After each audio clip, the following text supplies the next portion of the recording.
ಕ್ಷಿಪಣಿ ದಾಳಿಗೆ ಇರಾನ್ನ ಪ್ರಮುಖ ಸೇತುವೆ ಢಮಾರ್. ಇಸ್ರೇಲ್ ಅಮೆರಿಕ ಜಂಟಿ ದಾಳಿಗೆ ಬ್ರಿಡ್ಜ್ ಛಿದ್ರವಾಗಿದೆ. ಕ್ಷಿಪಣಿ ದಾಳಿ ಆಗ್ತಾ ಇದೆ. ಇರಾನ್ನ ಪ್ರಮುಖ ಸೇತುವೆ ಢಮಾರ್. ಇಸ್ರೇಲ್ ಅಮೆರಿಕ ಜಂಟಿ ದಾಳಿಗೆ ಬ್ರಿಡ್ಜ್ ಛಿದ್ರವಾಗಿದೆ. ಸೇತುವೆ ನಾಶದಿಂದ ಕರಾಚ್ ನಗರಕ್ಕೆ ಸಂಪರ್ಕವೇ ಇಲ್ಲ. ಟೆಹರಾನ್ನಿಂದ ಕರಾಚ್ಗೆ ಸಂಪರ್ಕ ಕಲ್ಪಿಸುವಂತಹ ಬ್ರಿಡ್ಜ್, ಡ್ರೋನ್ ಸಾಗಿಸುವ ಪ್ರಮುಖ ಸೇತುವೆಯೇ ಈಗ ನಾಶವಾಗಿದೆ. ಬ್ರಿಡ್ಜ್ ಇಲ್ಲದೆ ಮಿಲಿಟರಿ ಸಾಮಗ್ರಿ ರವಾನೆಗೆ ಪರದಾಟ. ಇಬ್ಬರು ನಾಗರಿಕರು ಸಾವನ್ನಪ್ಪಿದ್ದಾರೆ, ಹಲವರಿಗೆ ಗಂಭೀರ ಗಾಯವಾಗಿದೆ.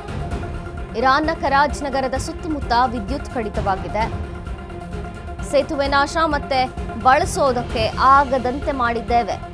ತುಂಬಾ ತಡವಾಗೋ ಮೊದಲು ಒಪ್ಪಂದ ಮಾಡಿಕೊಳ್ಳಿ, ಮತ್ತೆ ವಾರ್ನಿಂಗ್ ಕೊಡ್ತಾ ಇದೆ. ಇರಾನ್ಗೆ ಮತ್ತೆ ಎಚ್ಚರಿಕೆಯನ್ನ ಕೊಟ್ಟಿದ್ದ ಡೊನಾಲ್ಡ್ ಟ್ರಂಪ್, ಇನ್ನು ಉತ್ತಮ ದೇಶವಾಗಲು ನಿಮ್ಮಲ್ಲೇನೂ ಉಳಿದಿಲ್ಲ, ಸುಮ್ಮನೆ ಒಪ್ಪಂದ ಮಾಡ್ಕೊಳ್ಳಿ. ಕ್ಷಿಪಣಿ ದಾಳಿಗೆ ಇರಾನ್ನ ಪ್ರಮುಖ ಸೇತುವೆ ನಾಶವಾಗಿದೆ.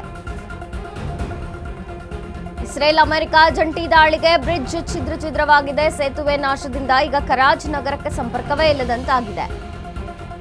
ಟೆಹರಾನ್ ಕರಾಚ್ಗೆ ಸಂಪರ್ಕ ಕಲ್ಪಿಸುವಂತಹ ಬ್ರಿಡ್ಜ್ ನಾಶವಾಗಿರುವಂತದ್ದು. ಡ್ರೋನ್ ಸಾಗಿಸುವ ಪ್ರಮುಖ ಸೇತುವೆಯೇ ಈಗ ನಾಶವಾಗಿದೆ. ಇಸ್ರೇಲ್ ಮತ್ತು ಅಮೆರಿಕ ಟಾರ್ಗೆಟ್ ಮಾಡಿ ಬ್ರಿಡ್ಜ್ ಅನ್ನ ನಾಶ ಮಾಡಿದೆ. ಯಾಕೆಂದ್ರೆ ಕ್ಷಿಪಣಿಗಳನ್ನ ಸಾಗಿಸುವಂತಹ ಪ್ರಮುಖ ರಸ್ತೆ, ಅದು ಕರಾಚ್ ನಗರಕ್ಕೆ ಸಂಪರ್ಕ ಕಲ್ಪಿಸುವಂತಹ ರಸ್ತೆಯನ್ನೇ ಈಗ ನಾಶ ಮಾಡಿದ್ದಾರೆ. ಛಿದ್ರವಾಗಿದೆ ಇಸ್ರೇಲ್ ಮತ್ತು ಅಮೆರಿಕ ದಾಳಿಗೆ ಈ ಬ್ರಿಡ್ಜ್.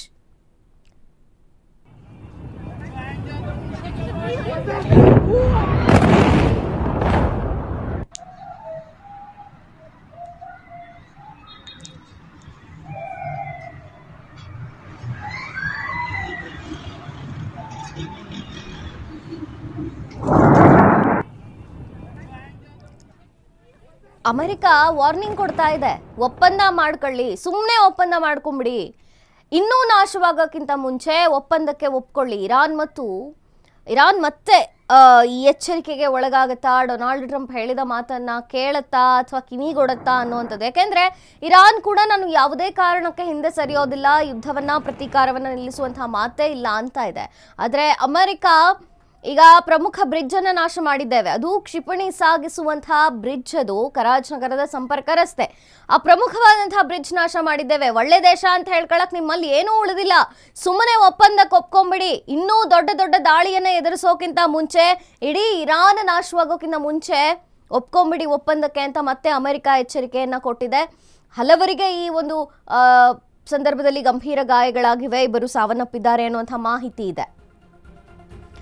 ಇನ್ನು ಕರಾಚ್ ನಗರಕ್ಕೆ ಕಲ್ಪಿಸಬಹುದಾದಂತಹ ವಿದ್ಯುತ್ ಸಂಪೂರ್ಣ ಕಡಿತವಾಗಿದೆ. ಅಲ್ಲಿ ಸಂಪರ್ಕಕ್ಕೆ ಸಿಗದಂತಹ ಪರಿಸ್ಥಿತಿ ಉಂಟಾಗಿದೆ. ತುಂಬಾ ತಡವಾಗೋ ಮೊದಲು ಒಪ್ಪಂದ ಮಾಡಿಕೊಳ್ಳಿ ಅಂತ ಮತ್ತೆ ಅಮೆರಿಕ ಹೇಳ್ತಾ ಇದೆ ಇರಾನ್ಗೆ. ಬಟ್ ಇರಾನ್ ಈ ಸರ್ತಿ ಏನು ತನ್ನ ನಡೆಯನ್ನ ಪ್ರದರ್ಶಿಸುತ್ತೆ ಅನ್ನೋದೇ ಸದ್ಯಕ್ಕೆ ಕುತೂಹಲ ಮೂಡಿಸಿದೆ.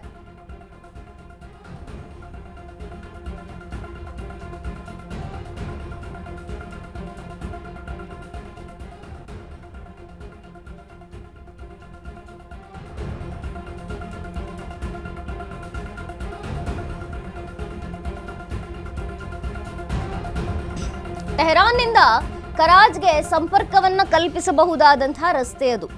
ಡ್ರೋನ್ ಸಾಗಿಸುವ, ಕ್ಷಿಪಣಿಗಳನ್ನು ಸಾಗಿಸುವ, ಸಾಮಗ್ರಿಗಳನ್ನು ಸಾಗಿಸುವಂತಹ ಕರಾಚ್ ನಗರಕ್ಕೆ ಪ್ರಮುಖವಾಗಿ ಸಂಪರ್ಕಕ್ಕೆ ಕೊಡಬಹುದಾದಂತಹ ರಸ್ತೆ ಏನಿದೆಯಲ್ಲ, ಅದೇ ಛಿದ್ರವಾಗಿದೆ. ಆ ಬ್ರಿಡ್ಜ್ ಛಿದ್ರವಾಗಿದೆ ಈಗ. ಮತ್ತು ಅಲ್ಲಿರುವಂತಹ ವಿದ್ಯುತ್ ಒಂದು ಕನೆಕ್ಷನ್ ಏನಿದೆ ಅದು ಸಂಪೂರ್ಣವಾಗಿ ಕಟ್ ಆಗಿದೆ. ಅಲ್ಲಿ ವಿದ್ಯುತ್ ಸಂಪರ್ಕವೇ ಇಲ್ಲದಂತಹ ಪರಿಸ್ಥಿತಿ ಉಂಟಾಗಿದೆ ಕರಾಚ್ ನಗರದಲ್ಲಿ. ಅಮೆರಿಕಾದ ಸ್ಟ್ರಾಟರ್ಜಿ ಇಷ್ಟೇ. ಅಮೆರಿಕ ಮೊದಲಿಂದಲೂ ಹೇಳ್ತಾ ಇದೆ, ಇರಾನ್ನ ಮೇಲೆ ಅಧಿಕಾರವನ್ನ ಸಾಧಿಸಬೇಕು, ಸರ್ವಾಧಿಕಾರಿಯಾಗಬೇಕು ಮತ್ತು ಅಲ್ಲಿರುವಂತಹ ದ್ವೀಪಗಳಿರ್ಬೋದು, ತೈಲ ಸಂಪತ್ತಿರ್ಬೋದು, ಎಲ್ಲವನ್ನ ವಶಕ್ಕೆ ಪಡಿಬಹುದು ಅನ್ನೋದು ಅಮೆರಿಕಾದ ಲೆಕ್ಕಾಚಾರವಿದೆ. ದಾಳಿ ಮುಂದುವರೆದಿದೆ. ಬಟ್ ಇರಾನ್ ಕೂಡ ಯಾವುದೇ ಕಾರಣಕ್ಕೂ ಹಿಂದೆ ಸರಿತಿಲ್ಲ. ಪ್ರತೀಕಾರದ ರೂಪದಲ್ಲಿ ಬಹಳ ಭೀಕರವಾದಂತಹ ಒಂದು ರಿವೆಂಜ್ ಅನ್ನೇ ಕೊಡ್ತಾ ಇದೆ ಅಮೆರಿಕಕ್ಕೆ. ಇದೆಲ್ಲವೂ ಕೂಡ ಮುಂದುವರಿಯುತ್ತಾ ಅನ್ನೋದನ್ನ ಕಾದು ನೋಡಬೇಕು. ಯಾಕೆಂದ್ರೆ ಟ್ರಂಪ್ ಮತ್ತೆ ಹೇಳ್ತಾ ಇದ್ದಾರೆ, ತಡವಾಗೋ ಮುನ್ನ ಒಪ್ಪಂದಕ್ಕೆ ಒಪ್ಕೊಳ್ಳಿ, ಒಳ್ಳೆ ದೇಶ, ಒಳ್ಳೆ ಅಭಿವೃದ್ಧಿ ಮಾಡ್ತೀವಿ, ಉತ್ತಮ ದೇಶ ಅಂತ ಹೇಳ್ಕೊಳಕ್ ನಿಮ್ ಹತ್ರ ಇವಾಗ ಏನೂ ಇಲ್ಲ, ಹಾಗಾಗಿ ಒಪ್ಪಂದಕ್ಕೆ ಒಪ್ಕೊಳ್ಳಿ ಅಂತ ಟ್ರಂಪ್ ಹೇಳ್ತಾ ಇದ್ದಾರೆ. ಇರಾನ್ ಏನು ನಡೆ ಪ್ರದರ್ಶಿಸುತ್ತೆ ಕಾದು ನೋಡಬೇಕು. ಡಯಾಬಿಟಿಸ್ಗೆ ಮೆಡಿಸಿನ್ ತಗೊಂಡು ಶುಗರ್ ಕಂಟ್ರೋಲ್ ನಲ್ಲಿದ್ದೀರಾ? ಆದ್ರೆ ಸತ್ಯ ಏನ್ ಗೊತ್ತಾ, ಅವು ರಕ್ತದ ಶುಗರ್ ಲೆವೆಲ್ ಅನ್ನ ಕಡಿಮೆ ಮಾಡ್ತವೆ ನಿಜ, ಆದ್ರೆ ದೀರ್ಘಕಾಲದವರೆಗಲ್ಲ.